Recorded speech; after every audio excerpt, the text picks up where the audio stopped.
Blog.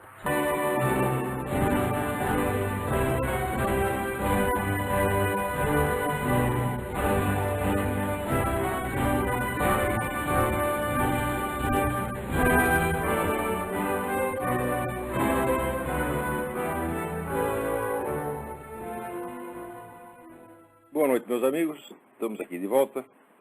Como sempre, começamos esse programa invocando a Santíssima Virgem Maria, o Santo Padre Pio de Pietrelcina, para que roguem a Deus que nenhuma injustiça se cometa nesse programa.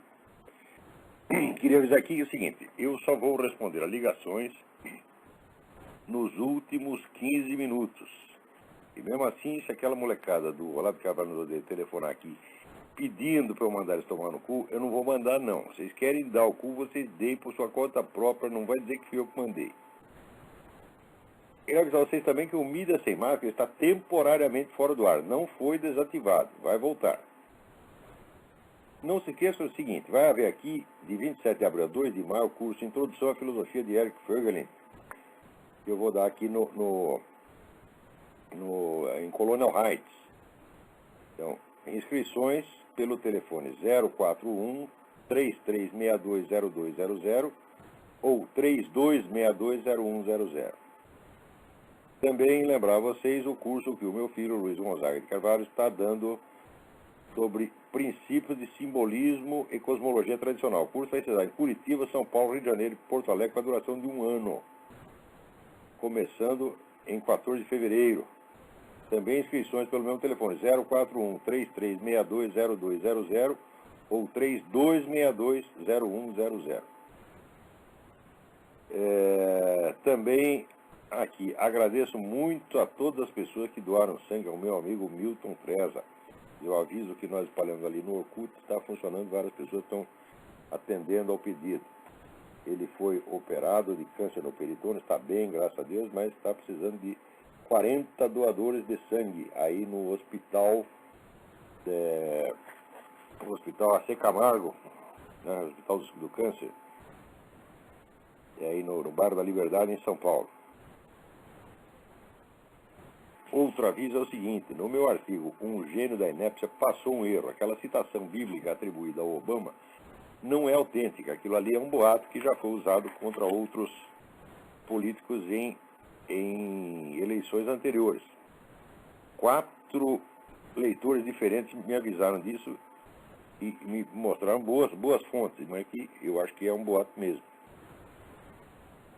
E, por outro lado, não se esqueçam de visitar o site www.seminariodefilosofia.org, onde agora há lá uma nova gravação sobre a questão do movimento revolucionário e genocídio, ou mais propriamente democídio, usando o termo do professor da Universidade do Havaí, Rudolf J. Rummel.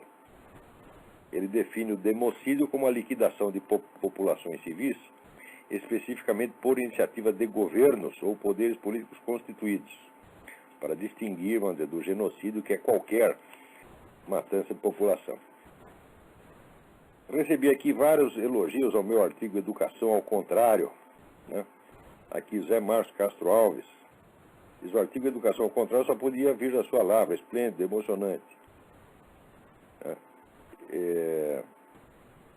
O José Saramago, Niemeyer, Luiz Inácio, Chico Buarque, professores brasileiros, filósofos da USP, enfim, todos enriqueceriam em muito suas biografias se ousassem pensar como Olavo de Carvalho.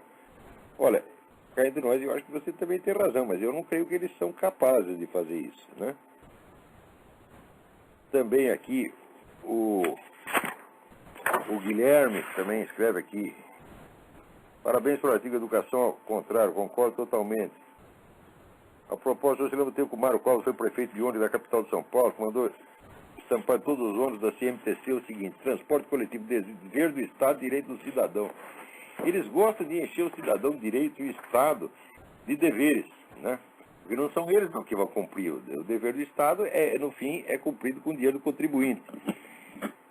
Então eles gostam de puxar o saco das pessoas, dizendo que elas estão cheias de direitos. Aqui o Edson Madruga também escreve aqui: muito obrigado. Né? Ele diz: os meus artigos, os seus textos são muito bons ou são demasiadamente bons. No caso da educação em contrário, se enquadra perfeitamente no segundo caso. Brigadão, brigadão. Aqui o Arnaldo Antônio Piloto também escreve aqui. Né? Por 25 anos lecionei matemática aqui na província, Universidade Estadual de Maringá, e hoje sou professor e diretor de uma escola privada de ensino básico. E como computador encontrar no seu artigo respaldo para a pregação que faz. E ele aqui, ó, ele fez um blog, onde ele também, né, combate esse descalabro da educação brasileira. É professorpiloto.blogspot.com. Muito obrigado, Arnaldo Piloto. Aqui, o Rafael Guimarães me pergunta se vai haver uma reedição das minhas obras mais antigas, Universalidade, Abstração, Caráter como uma forma pura e Personalidade e outros.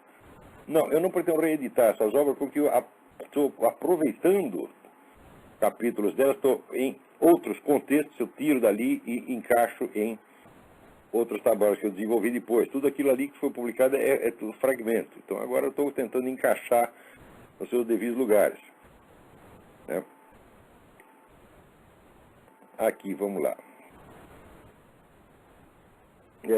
Marco Aurélio Oliveira da Silva. Em seu outro programa, eu vi algo sobre o grupo Bilderberg e encontrei algo que muito me surpreendeu. Segundo o autor Daniel Stulin, os membros da Suprema Corte são indiretamente escolhidos pelo CFR, o que foi determinante para o famoso caso Roe versus Wade. Roe versus Wade foi aquele caso onde legalizou o aborto nos Estados Unidos, né? E que depois se comprovou ter sido uma fraude, porque a moça dizia ter sido estuprada e pedia autorização para fazer o aborto por causa disso. Passados 20 anos, ela confessou que ela não foi estuprada, coisíssima nenhuma, que ela é induzida a dizer isso por membros do movimento abortista. Então ela mesma está pedindo uma revisão do caso Roe versus Wade. Então, olha, não é os membros da Suprema Corte, todo mundo que manda nesse negócio, se não passar pelo CFR, não chega lá, essa que é a verdade. Né? CFR, Council on Foreign Relations, é um think tank privado, fundado pelo Rockefeller, que reúne todo mundo que tem algum poder aqui, né? Então, embora o CFR, enquanto instituição, não tenha nenhum programa político em especial, o fato é que quem manda lá são os Rockefeller. Se você desagradar os caras, você não chega a parte alguma. O que não quer dizer que eles escolham positivamente. Eles não vão dizer, olha, tem que ser fulano na Suprema Corte. Não, eles simplesmente dão, quando não gostam do sujeito, né? Faz lá uma cara feia e o presidente treme nos alicerces e diz, sim, senhor patrão, sim, senhor, pode deixar que eu ponho o outro. É assim. Não.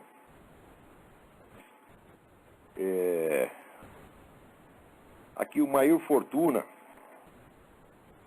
Encontrei com frequência uma referência ao gastar dinheiro do governo. Essa afirmação tornou-se um hábito. Ele todos sabendo que o governo não tem dinheiro. O governo nem produz nem bem nem serviço. Claro, o dinheiro é seu, seus trouxas. Dinheiro do governo não coisa nenhuma. O dinheiro é seu, é de vocês. Né? Vocês é que pagam. Aqui nos Estados Unidos, pelo menos as pessoas têm alguma noção de que esses caras do governo são empregados deles. Mas no Brasil não tem, não. No Brasil todo mundo se considera. Se ele chegar lá no governo, ele vira o patrão. Né? É incrível. É a mentalidade meio escravagista que sobrou no Brasil. Aqui, por exemplo, você vê, tem umas coisas fantásticas, né? O Obama mandou suspender todo o julgamento de terrorista e teve um juiz militar que falou, não suspendo não, vou julgar o cara e mandar pra cana. E o Obama o que fez? Não fez nada, enfiou a viola no saco, ficou quietinho. Por quê? Qual é a única saída? A única saída que ele teria seria ele retirar a queixa contra o terrorista. Mas se ele fizer isso vai pegar muito mal. Então não pode fazer nada. Então o juiz militar colocou o pinto em cima da mesa e o presidente teve que baixar a cabeça. Tá vendo? Quer dizer, a democracia ainda funciona aqui. Aqui, o Alfred Smith Palliser diz uma coisa muito certa. Ele diz, eu acho que os países também deveriam ser objeto da sua mensagem. Aliás, acho que eles deveriam ser objeto de estudo preferencial. Argentina, Uruguai, Chile, Peru, México. É verdade, em todos esses países tem gente muito interessada nesse assunto e eu tenho muitos leitores lá. Houve um tempo em que um grupo de padres de Brasília traduzia todos os meus artigos para o espanhol. Mas depois que o padre que estava lá, o padre Xavier, voltou para a Espanha. E daí acabaram as traduções. Eu ainda tenho várias em arquivo, mas elas estão fora do ar. Vou ver se coloco novamente. E vou seguir a sua sugestão, viu, Alfred? Obrigado.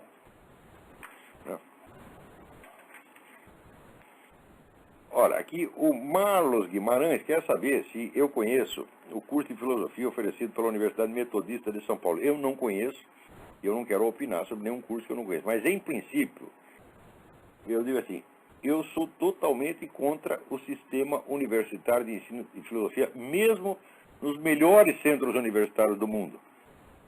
Por quê? Porque o exercício da filosofia, ele implica necessariamente, ele inclui necessariamente um aspecto moral, ético e psicológico, tá certo? Que normalmente é deixado para outros setores. Se você quer guiamento moral, você vai na igreja. Se você quer autoconhecimento, você vai na psicoterapia. Tá? Na verdade, a filosofia inclui tudo isso. Inclui necessariamente tudo isso. É só você ler o Platão direitinho, você vê que a filosofia não é só uma disciplina acadêmica. Ela é um modo de vida e ela é uma prática de autoconhecimento. Então, tudo isso que hoje em dia está dividido em funções especializadas, o verdadeiro ensino da filosofia tem de concentrar em si. Tá certo? E eu não creio que seja possível fazer isso dentro do esquema universitário. Então, a filosofia virou apenas uma disciplina acadêmica. Por que ela não pode ser isso? Porque quem exerce a disciplina acadêmica não é uma pessoa concreta, é um profissional, quer dizer, um aspecto abstrativo da sua personalidade. Você fala aquilo, as coisas que você fala, não enquanto pessoa, enquanto ser humano, você fala enquanto profissional. Quer dizer, isso aí já é uma espécie de, consolidação oficial da paralaxe cognitiva. Então, tem muita coisa que você só vai falar na cátedra como profissional, mas nas quais você não precisa acreditar como ser humano. Então, isso aí já não é uma situação propícia à busca da verdade. Quer dizer, você vai transformar o exercício da filosofia como se fosse um exercício de ciência experimental. A ciência experimental é um empreendimento coletivo, tá certo? No qual cada um só participa abstrativamente enquanto profissional. Se o sujeito fizer uma pesquisa científica direitinho, seguir todos os passos, atingir o resultado verificável, pouco importa que ele mesmo não acredite naquilo. Mas na filosofia não é assim, porque a filosofia é, sobretudo, um exercício crítico sobre o próprio processo, sobre a própria validade do conhecimento. Então, esse exercício tem que ser feito pela pessoa inteira, quer dizer, todos os elementos da sua consciência têm que estar todos ligados ao mesmo tempo. Pela pesquisa científica você pode fazer até meio dormindo. Por quê? Porque é um negócio coletivo, né? Tem um monte de máquina trabalhando para você. Então, se você deixar... Tem pesquisa científica que o computador pode fazer sozinho, sem a participação humana. Mas na filosofia isso não é possível. Na filosofia tem de estar totalmente presente. E não é a consciência abstrata de um profissional, é a consciência concreta de um ser humano real, com toda a sua responsabilidade social, moral, etc. Né? Então, este aspecto formativo da filosofia até hoje não existe, né, na universidade. Quer dizer, na universidade o professor faz de conta que todas as pessoas ali são normais, que todas são pessoas adultas, que estão capacitadas, são todo um monte de espoldaios, quando você não vai ver, não é. Aquilo é um bando de neurótico, de adolescente maluco, né? E o ensino prossegue impávido colosso, fazendo abstração disso, como se fosse um detalhe irrelevante. Então vira essa palhaçada, quer dizer, é o exercício de um ritual profissional acadêmico só. É tudo fingimento. Isso, claro que você não é obrigado a exercitar aquilo como fingimento ritual. Tá certo? Se você quiser fazer a coisa com total sinceridade, você faz. Só que o ambiente não te estimula a isso, e o ambiente é indiferente a isso. Quer dizer, se for tudo fingimento, não tem importância. Só que isso aí produz filosofia de muito má qualidade. Se você vê o investimento que tem em faculdade de filosofia nos últimos 50 anos, para sair o quê? Não saiu nada, pô. Primeira metade do século XX foi uma maravilha. Não é isso? Sobretudo nos países que estavam mais conturbados, né? A Alemanha, a Áustria, né? Os países que tinham mais problema, né? Tchecoslováquia, né? A Hungria. Então ali teve, vamos dizer, uma explosão de criatividade filosófica, foi um negócio monumental. Na segunda metade do século XX acabou tudo. Só sobrou os caras que eram remanescentes, quer dizer, camaradas que na metade do século XX já estavam com 60, 70 anos e continuaram trabalhando mais um pouco, que nem Eric Voegelin, Bernard Lonergan, Xavier Zubiri, etc.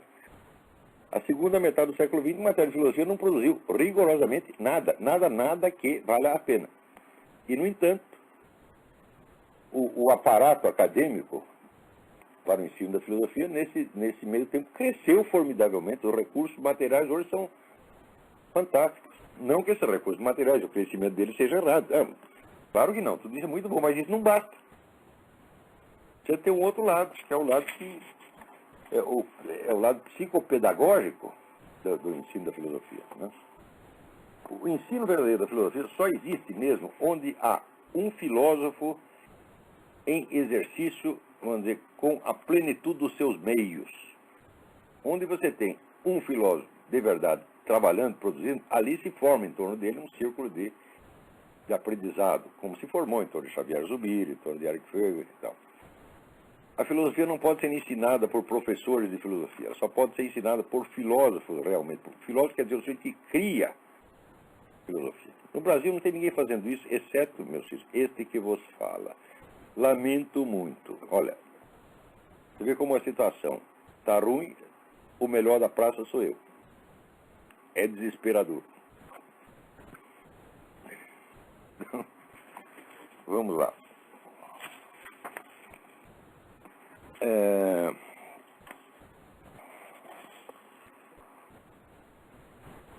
Olha aqui está. Olha, Luiz Gonçalves. Conversei com um membro da Igreja Batista que mora nos Estados Unidos e está muito bem informado sobre Barack Obama. Ele citou os seus artigos, né? E diz aqui, ele escreve para o Luiz. A farsa chamada Barack Obama é bem conhecida do público conservador dos Estados Unidos.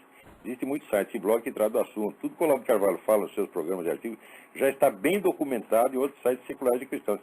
Claro que está. Tudo isso aí, por exemplo, aquela questão do alistamento militar. Eu afirmo que aquele documento é falso. Não tem como escapar disso aí. A certidão de nascimento que o Obama publicou no site, no site agora, acho que não sei o que, Daily Kos, e que depois foi publicado pela própria campanha do Obama, é falso também. Então eu nem entendo mesmo esses ditos conservadores americanos, porque, note bem, se você encobre todos esses fatos, se você quer depois vencer o Obama no terreno ideológico, você está topando, é como topar uma briga de boxe com a mão amarrada ou as duas amarradas. Quer dizer, se no ponto vulnerável do sujeito você não pode acertar, então você já está dando vantagem para ele. Né? Quer dizer, o sujeito evidentemente é um falsário, vigarista. Ele já deveria ter sido processado por essas coisas, em vez de você tentar entrar num debate ideológico com ele. Por que eu vou entrar num debate ideológico com o sujeito? Aqui ele é um falsário e não deveria nem ser aceito como candidato. Para quê? Agora, todo mundo quis encobrir isso aí porque é o negócio sabe, a obsessão da polidez. Nós não podemos tocar nisso porque é muito desmoralizante. Mas é desmoralizante para ele, não para você.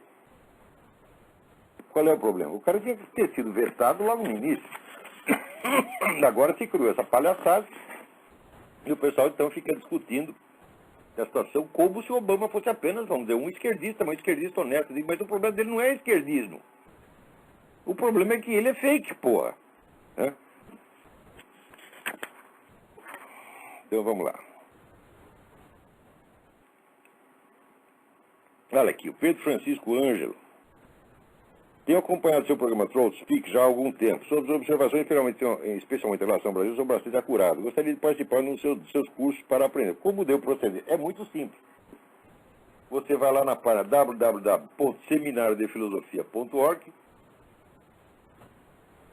se inscreve no seminário, que você vai pagar $20 por mês, e daí em fevereiro, até o fim de fevereiro, ou no máximo começo de março, nós vamos começar um curso de filosofia com a duração de 5 anos. Online, vai ser transmitido ao vivo, online, com uma linha telefônica aberta para perguntas. Então, é só você fazer isso. Quando começar o curso, talvez haja algum acréscimo na mensalidade, não muita coisa, $5, $10 no máximo, por causa de despesas que nós teremos com o curso. Só isso, mas talvez, se eu puder evitar até isso, evitarei.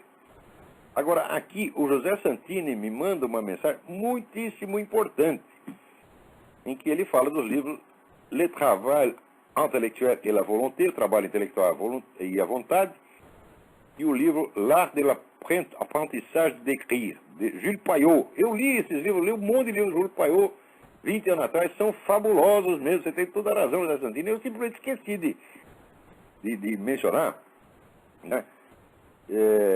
Esses livros são cheios de sugestões absolutamente maravilhosas. L'Apprentissage de l'Art d'écrire, você trocou aqui as bolas, né? E o outro é Le Travail Intellectuel et la Volonté. Então, Jules Payot, P-A-Y-O-T. Vocês encontram isso em edições pré-históricas, você está entendendo? Em sebos. Eu no Brasil comprava um monte lá na livraria brasileira, uma livraria comunista que tinha ali no centro da cidade, mas tinha livros espetaculares. Muito bem.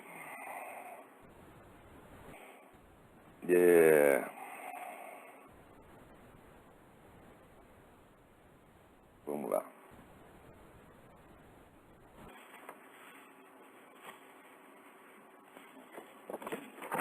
Olha aqui, ó, que coisa ótima. Perguntaram para o índio, chefe das águias, da tribo sul, qual é o problema com o homem branco? Ele disse, o homem branco chegou num país onde a administração era dos índios. Não havia impostos, não havia dívida pública, tinha búfalo suficiente, castores e água potável. O feiticeiro fornecia serviços médicos sem cobrar e as mulheres faziam todo o serviço, exceto a caça. O homem índio passava seus dias caçando e pescando e as noites fazendo sexo. Só o homem branco idiota poderia pensar que o sistema aquele poderia ser melhorado.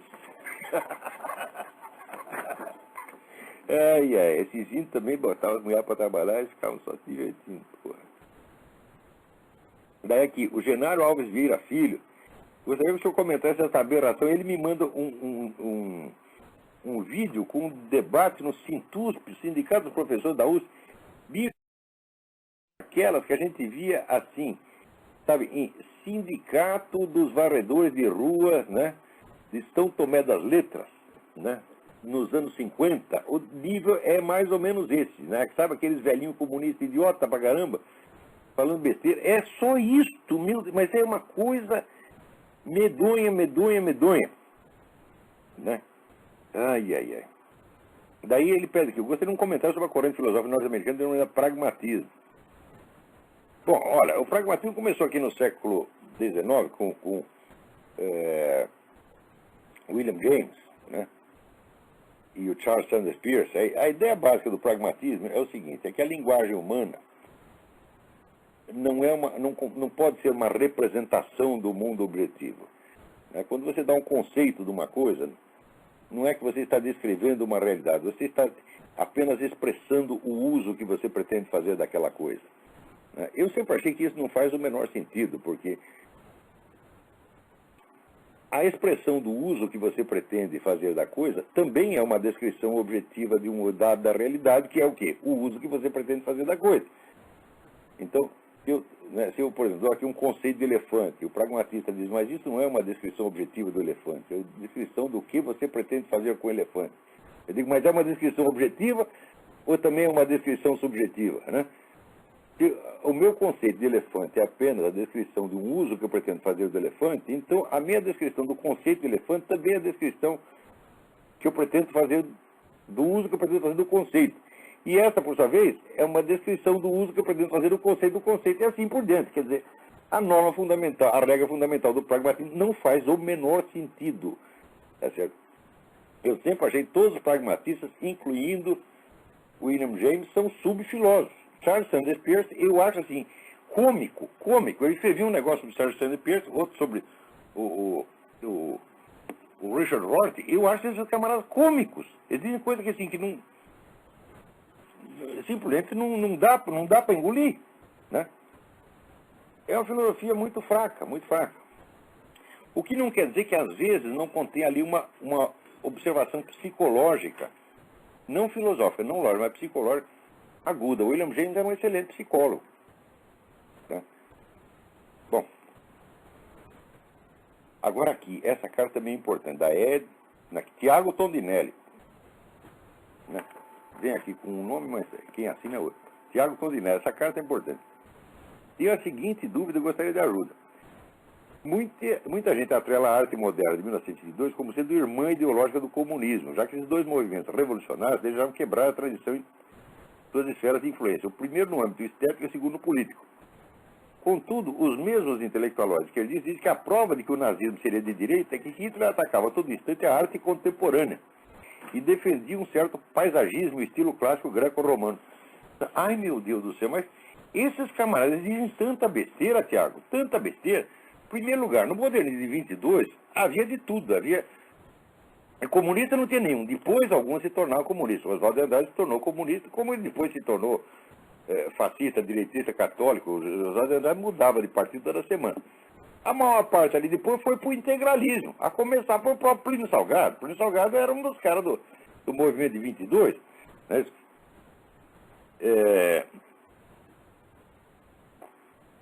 Mas na Europa a mesma coisa. Muitos dos próceres do modernismo aqui foram tudo para o fascismo. Quer dizer, que história é essa? Que 22 está ligado ao comunismo. No Brasil está muito mais ligado ao integralismo do que ao comunismo. Né? E depois, o Hitler era contra a arte moderna, mas Stalin também. A campanha que o Hitler fez como a arte burguesa decadente era a mesma coisa que o Hitler falava, era o que eles falavam na União Soviética. Quanto camarada não foi parar no Gulag por praticar a tal do modernismo decadente? Então tudo isso aí é uma besteira. Olha aqui, o fascismo e o comunismo, nazifascismo e o comunismo são ambos movimentos que se integram no modernismo. Né? Leia o livro do Modris Eckstein, The Rites of Spring, os ritos da primavera. Está tudo explicadinho ali. Né? Tiago, qualquer coisa que você escute desse pessoal comunista, qualquer coisa que eles digam sobre o que quer que seja, é sempre besteira. É sempre, sempre, sempre. Olha, até uns anos atrás eu achava que pelo menos como fornecedores de informações, de dados, a gente podia levar eles a sério. Nem isso você pode. Não só nas opiniões, nas interpretações gerais que eles dão, mas até na simples descrição de fatos miúdos. Eles mentem. Você vê, eu acreditei naquele livro do Chiavenato sobre a Guerra do Paraguai. Foi a última vez que eu citei um esquerdista como fonte. Puta que pariu, nunca mais faço isso. Citei lá o Chiavenato. Daqui a pouco sai o livro, né, do outro professor da USP, o tal Maldita Guerra, o livro do Doratioto, Maldita Guerra, mostra que o Chiavenato mentiu tudo, inventou tudo, porra. Então, ó, confiar em comunista, nunca mais. Comunista serve para você, bom dia, ó, você vai buscar seu guarda-chuva que vai chover. Então vamos lá. Agora aqui tem umas notinhas que eu preciso dar para vocês, porque é um negócio muito assombroso mesmo. Olha aqui. Vocês sabem que o pessoal pergunta, como é que está indo o governo Barack Obama? Veja as realizações do Barack Obama na sua primeira semana de governo. Então a primeira coisa que ele fez foi fazer um telefonema internacional. Para quem que ele fez? Para o Mohamed Abbas, que é o homem lá da Al-Fatah, né? O homem da organização palestina, né? E ficaram trocando beijinhos, né? Só que agora é o seguinte, agora tem uma notícia aqui do Aaron Klein, no World Net, dizendo, olha, quem está soltando bomba lá em Israel não é só o Hamas, é o Al-Fatah também. Olha só, segunda coisa que o Barack Obama fez, dar uma entrevista para a TV árabe Al-Arabia, de cuja sede se soltavam foguetes também contra Israel. E o Barack Obama dando entrevista para os caras, puxando o saco deles, praticamente pedindo desculpas pela política externa americana, né? E lambendo o saco desses caras que são nitidamente pró-terroristas. Terceira, né, iniciativa do Barack Obama. Mandar fechar a prisão de Guantánamo, onde tem lá os terroristas, ao mesmo tempo com cupim. Presta bem atenção, quer dizer, vai espalhar terrorista para tudo quanto é lado. Os caras que foram soltos de Guantánamo, nesses últimos meses, vários deles já reapareceram, já se reescreveram, né? Se realistaram nas tropas terroristas que estão lá soltando bomba. Agora, ao mesmo tempo que o Barack Obama fechava a prisão de Guantánamo, um cupincha dele, deputado Alcee Hastings, democrata da Flórida, introduzia na Câmara de Deputados um projeto para constituir 6 campos de prisioneiros civis sob guarda militar, para emergências, diz ele. Você sabe o que é isso? Sabe qual é o nome disso aqui? Campos de prisioneiros civis sob guarda militar. Isso aqui é a definição de campo de concentração. Você não vai estar sob a guarda de polícia, você não é preso individualmente, é prisão para massas de pessoas, sob guarda militar. 6 campos de concentração, quer dizer, solta os terroristas e prende os americanos. 4º empreendimento do Barack Obama na sua primeira semana de governo. Soltar uma verba de 4 bilhões para a ONG Acorn, que trabalhou para ele na campanha e que está, nesse momento, sob investigação por ter espalhado títulos de eleitor falso para ajudar a eleger o Barack Obama. Isso aqui, normalmente, daria impeachment na mesma hora. Mas como é Barack Obama é intocável, então ninguém nem sequer comenta. E a notícia sobre os campos de concentração nem mesmo saiu. Quem descobriu isso? O Jerome Corsi. Jerome Corsi, no blog dele, e no Blog Talk Radio, no WorldNet dele, ele publica isso. O Jerome Corsi descobre tudo. Então o que ele faz? Ele lê as atas do Congresso, porra, ele sabe o que está acontecendo lá. Agora, se você não lê as atas do Congresso, você não fica sabendo de nada. É capaz de passar esse negócio e de repente ter lá 6 campos de concentração funcionando. Quer dizer, campos militares para presidentes, para presos civis, gente.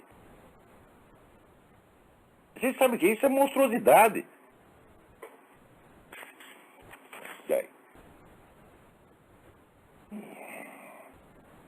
Agora, aqui também saiu um artigo do John Lott, saiu ali na Fox News. Procurem lá, o link é muito grande para dar para vocês, mas pelo título, vocês colocando no Google, você John Lott, John R. Lott, L-O-T-T, como aquele marechal que foi candidato a presidente do Brasil, Marshall Lott. O título do artigo é Democrats Economic Plan. Então, ele diz o seguinte, diz, olha, o pessoal está tudo falando de crise econômica, fazendo um barulho, mas atenção. Durante quase um terço de todos os meses das décadas de 1970, 1980 e 1990, houve uma taxa de desemprego igual ou maior do que agora. Segundo, a inflação hoje está na taxa mais baixa das últimas 4 décadas. O crescimento do Produto Nacional Bruto pode ter caído 0,5% durante a última quarta parte do ano passado. Só que ele fez isso depois de ter crescido 2,8% na quarta parte anterior. Portanto, ele cresceu 2,3%. Então, que merda é essa? Que caso de crise é essa? Mas olha aqui. O senador democrata Chuck Schumer espalhou uma notícia de que ele tinha dúvidas, de que ele tinha informações, inside information, de que o banco, IndyMac Bancorp, tinha poucas chances de sobreviver. Ele não deu nenhuma prova disso, não tem o menor indício de que isso acontecesse, mas tão logo ele disse, os depositantes retiraram dali 1 bilhão e 300 milhões de depósitos. Aí o banco faliu. É assim que eles estão fazendo crise, gente. Eles anunciam, tal firma está mal. No dia seguinte a firma está mal mesmo. Você sabe como é que é esse negócio em bolsa, pô? É assim mesmo. A bolsa funciona assim e banco a mesma coisa. Você fala, o banco está falindo. O que você faz? Você tem conta ainda, sei lá, no Itaú, no Bradesco e tal. Daí chega lá um sabireta, ministro, não sabe quanto, o deputado, o senador, fala, o banco está falindo. A primeira coisa que você faz, vai correndo lá e pega o seu dinheiro. Só que todo mundo faz a mesma coisa, daí o banco vai para as picas mesmo. E foi assim. Então, diz o John Lott, em alguns anos tudo vai voltar ao normal. Mas daí vai voltar ao normal automaticamente. E daí os democratas vão dizer que havia uma crise terrível e que eles consertaram tudo. Quer dizer, a crise é inteiramente fabricada, gente. O que estava em crise realmente era a Previdência. Tá? Então, através da Previdência, estão acertando 2 ou 3 bancos. Tá certo? Mas 2 ou 3 bancos não são uma crise nacional. São aqueles bancos que foram idiotas o suficiente para acreditar em Barack Obama, Chuck Schumer e outros, e emprestar dinheiro para quem não podia pagar. Aqui o meu banco, que eu não vou dizer o nome, eu fui lá e pedi, eu precisava, eu queria fazer uma cerca custa caríssima aqui, fui lá pedir $5.000. Os caras falaram, não, nós não vamos te dar porque você está devendo $100 para, não sei o que, acho que devia para o PayPal. Fizeram muito bem. Vou ficar bravo com isso que é um banco que presta. O banco falou, investigar, minha coisa, só tem dívida aqui, enquanto o senhor não pagar, nós não podemos te emprestar. É assim que se faz. Agora, chega lá o sujeito e diz, eu quero um empréstimo para pagar minha hipoteca. Né? Qual é o seu currículo? Ele diz, bom, eu já tive preso 4 vezes, né? Meus filhos estão tudo no reformatório, né? Matei 3 pessoas, né? Fugi do serviço militar, né? Queimei a bandeira americana, pronto, está aqui. Esse aqui é o meu currículo. Daí o banco, sim, senhor, excelente cliente, toma lá seu dinheiro. Né? E quem é o garante o dinheiro? O governo. Então aí não vai. Agora, também outra notícia dessa semana muitíssimo importante. Saiu no Der Spiegel, na Alemanha, dizendo que o governo russo, né, afirmou que ele tem total direito ao Polo Norte e regiões circunvizinhas. Eles precisam de matérias-primas que tem ali, né, sobretudo no Oceano Ártico, né? E eles querem tudo para eles. Eles avisaram que não vão dividir com ninguém e que a defesa daquela região será feita por meios militares. A ocupação da região será feita por meios militares. Atenção! Enquanto o mundo inteiro está falando de globalizar, né? Dissolver as soberanias, etc, etc. A Rússia não. A Rússia quer a sua soberania e pôr o pino na mesa. Tá, né? E ela que paga, né? O dinheiro da KGB paga todos esses bosta que ficam falando de globalismo, governo mundial, etc, etc. Né? Daí eles falaram isso, e olha, quem está muito entusiasmado por isso é um sujeito chamado Alexandre Dugin. Eu já há anos falo do Alexandre Dugin. O Alexandre Dugin é o homem mais importante do mundo. Ninguém conhece. Você nunca vai ler o nome do cara no New York Times, não vai ouvir na CNN. Presta atenção, é o homem mais importante do mundo. É um filósofo russo maluco, tarado, tá certo? Gnóstico.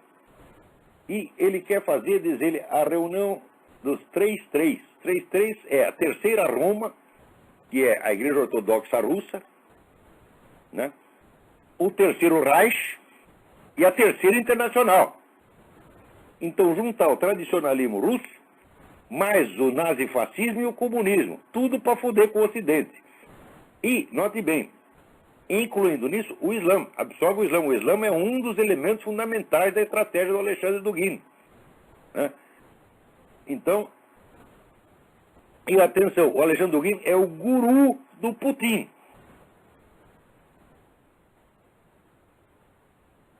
Vocês já ouviram algum comentarista político, algum, né? Luiz Felipe D'Alencastro, Kenneth Maxwell, essa putada toda que escreve na Folha de São Paulo, todas essas mentes iluminadas da USP, ninguém sabe nem que existe Alexandre Dugin, porra! Né? E eu estou falando para você, esse é o homem mais importante do mundo, porque são as ideias desses malucos, né?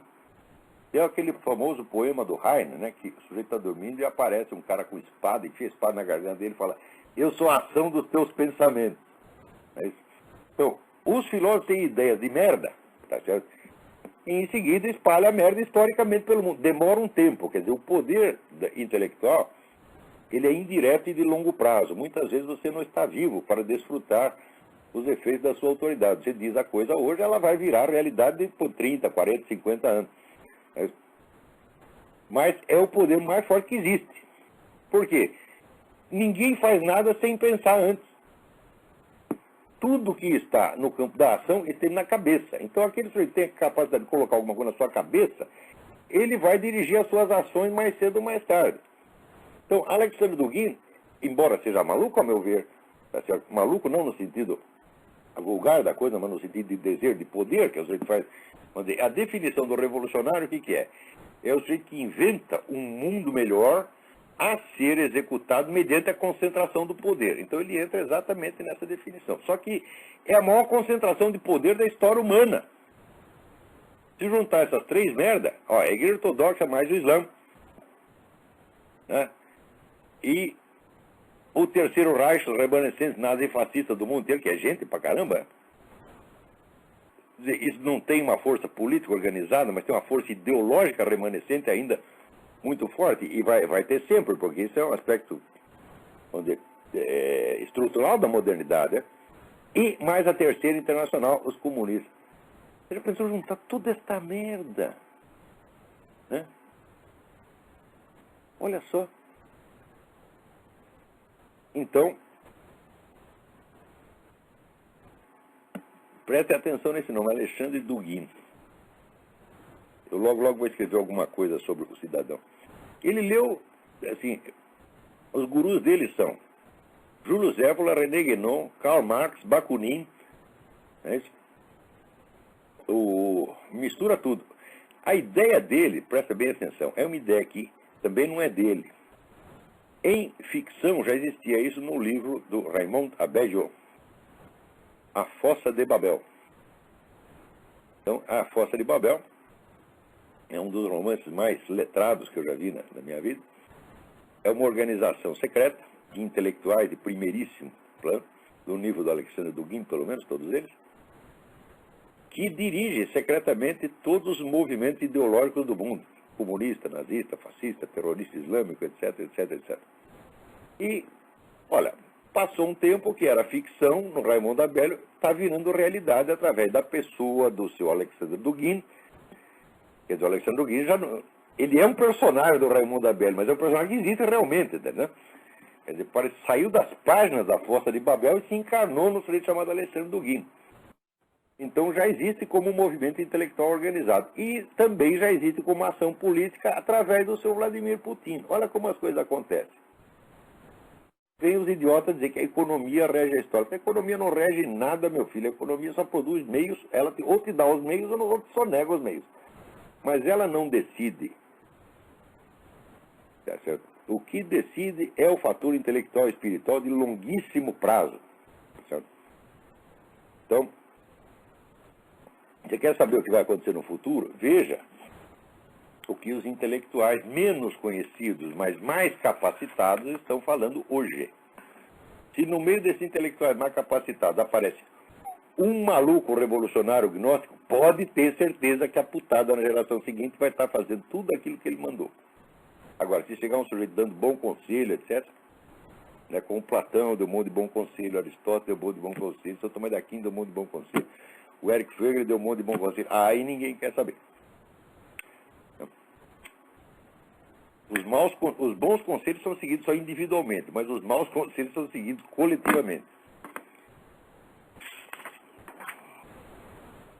Então estão eles lá tomando, a Rússia tomando posse do Oceano Ártico e mandando todo mundo, né, para casa. Veja que coisa. Agora, eu recebi um apelo aqui de um cidadão americano chamado David Goldman. Ele foi casado com uma brasileira, e a brasileira se separaram, a brasileira foi para o Brasil, né, com o filho, morreu, e o sujeito que vamos dizer, amante, companheiro, sei lá o que, dela no Brasil, ficou com o filho. Agora o David Goldman quer o filho de volta. Ele fez um apelo que eu investigasse o assunto e escrevesse algo. Eu não posso dizer mais nada além do que eu disse aqui. Por quê? Porque pela lei brasileira, esses casos de família transcorrem em segredo de justiça. Então, eu não posso nem dizer o que eu acho do caso. Mas, de qualquer modo, aqueles que tiverem interesse, vocês podem ler os apelos do David Goldman, né? Estão circulando pela internet. O nome escreve David Goldman com um N só.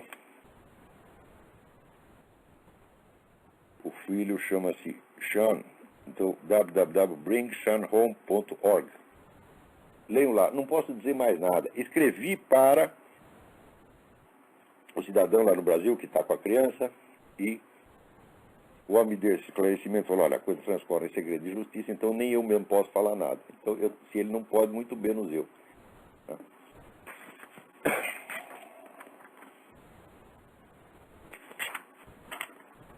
Vamos lá. Olha aqui. O irmão do Obama foi preso lá no Quênia por maconha, porte de maconha. O cara é um miserável que vive lá numa favela, todo fodido, né? Agora, aqui, você sabe qual, se fosse, né, o primo, irmão do tio, da avó, do sobrinho do George Bush, sairia manchete em todos os jornais do país.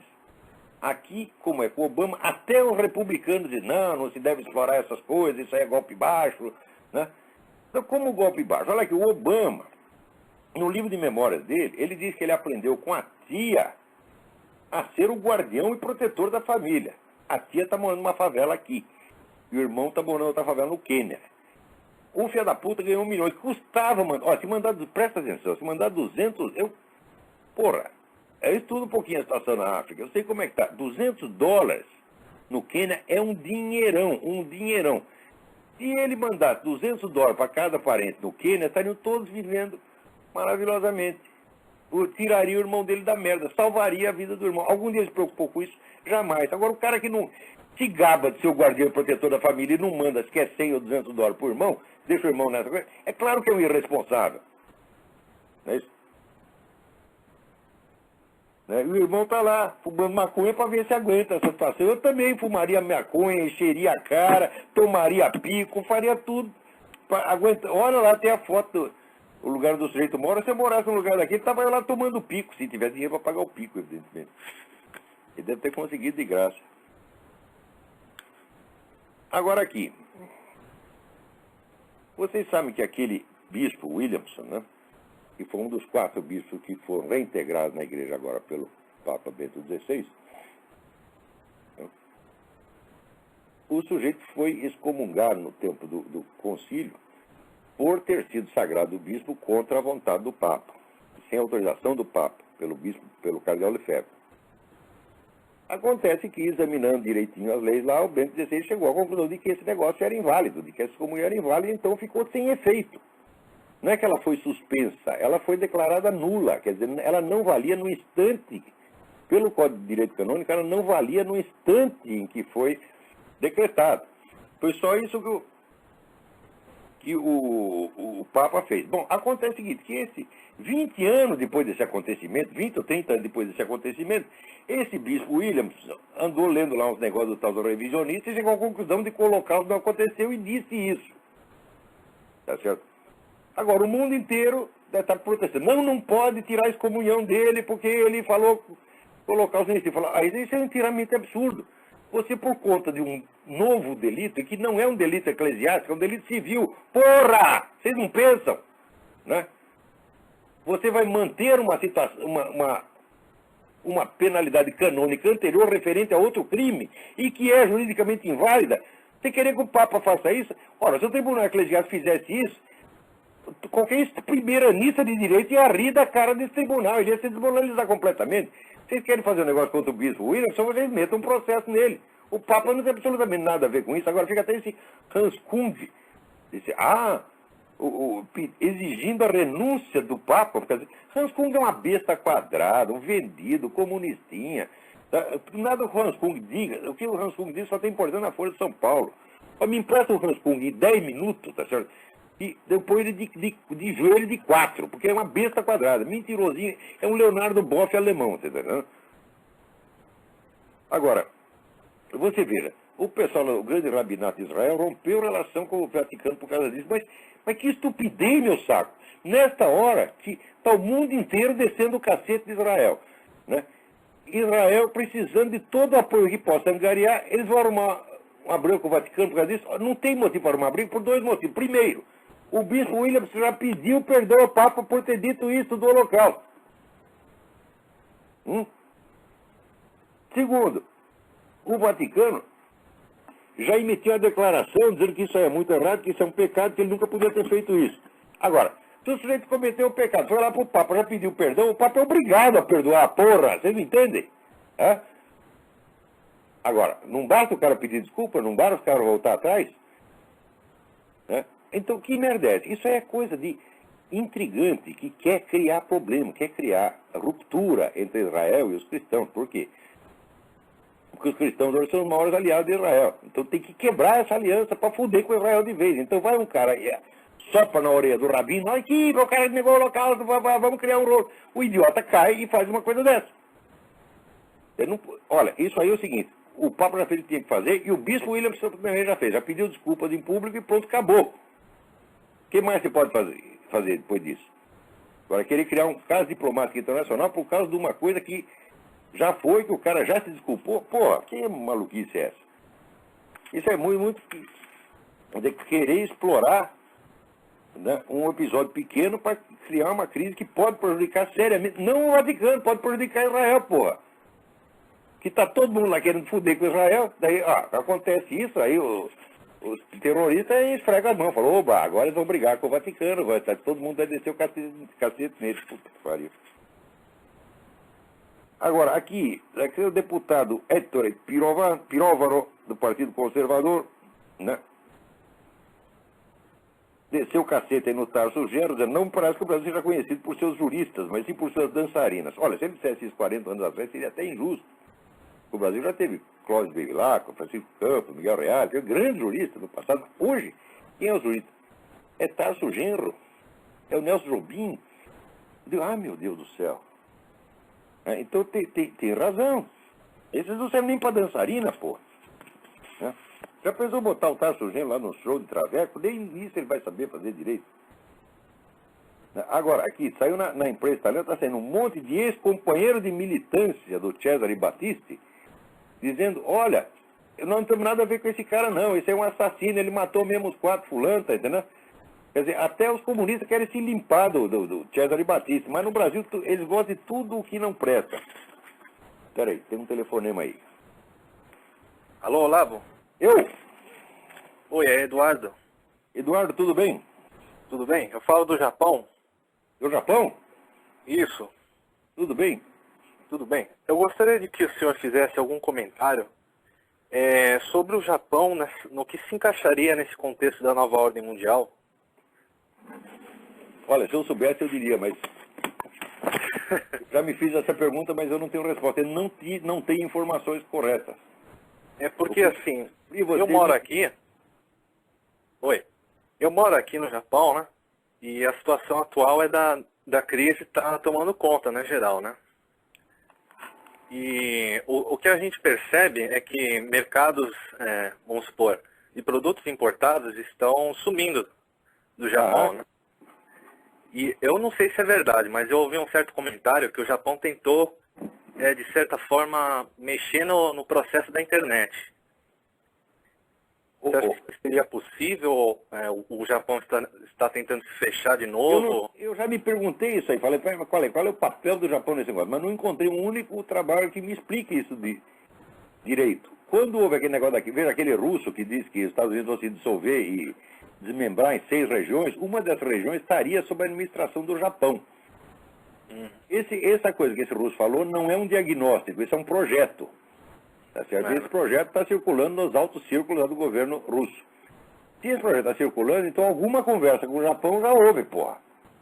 Mas eu não encontro mais nada sobre isso. Nada. Quem tiver, por favor, me mande.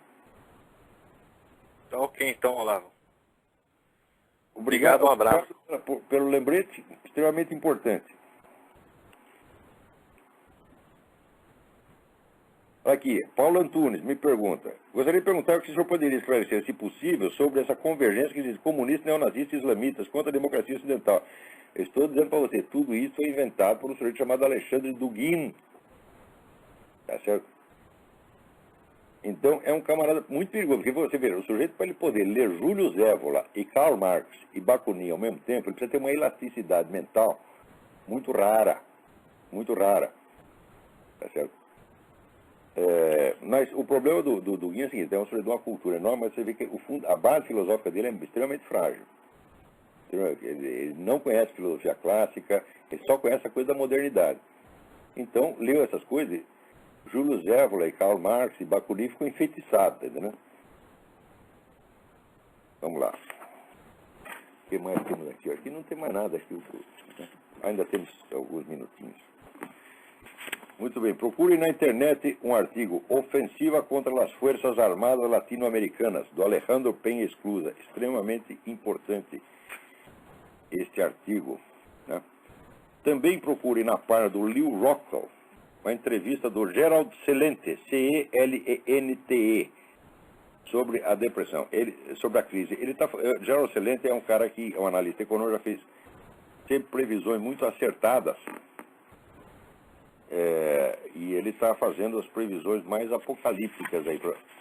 O link é muito comprido, não dá para dar para você, mas procura na página Lew Rockwell, Rockwell, entrevista com Gerald Celente, Celente.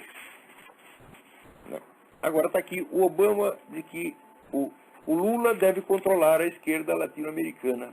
Uai, mas não é isso já que o Lula faz? Não, o Lula é o fundador do Foro de São Paulo, né? O Lula já está fazendo isso, porra. E é por isso mesmo que está esse problema. O pessoal acha aqui que o problema aqui é só o Hugo Chávez, né? E que o Lula é bonzinho. Não, mas porra, o Hugo Chávez é criatura do Foro de São Paulo, porra. Ai, meu saco. Isso quer dizer que toda aquela besteirada que a Condoleezza Rice falava, né? Continua sendo a orientação oficial do governo americano, né? O Hugo Chávez é malvado, o Lula é bonzinho. Então o Lula tem que controlar a esquerda latino-americana, como se ele tivesse feito outra coisa desde 1990, quando fundou o Foro de São Paulo. Agora, para ver que nem tudo é notícia má, o New York Times encerrou o ano 2008 com um prejuízo líquido de 57 milhões de dólares, contra um lucro de 208 milhões no ano anterior. É claro, tá vendo o que dá mentir, está totalmente desmoralizado esse jornal. O New York Times já teve que arrendar metade do seu edifício para pagar suas dívidas. E se continuar assim, se não tomar jeito, não tomar vergonha na cara, né, vai acabar mesmo. A propósito disso, leiam o livro do Bernard Goldberg, A Slobbering Love Affair, starring Barack Obama. Está aqui com uma capa que parece aqueles cartazes de filme romântico dos anos 50. The True and Pathetic Story of the Torrid Romance Between Barack Obama and the Mainstream Media. É um meloso caso de amor, né? Não percam isso aqui, é um livro... O Bernard Goldberg escreve assim que você passa mal de tanto dar risada.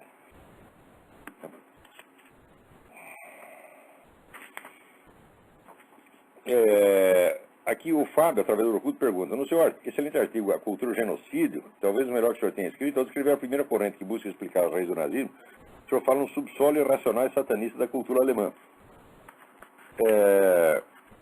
Olha, a melhor coisa para você entender isso aí são dois livros sobre a história do cinema alemão, onde ali aparece condensado toda essa subcorrente satanista.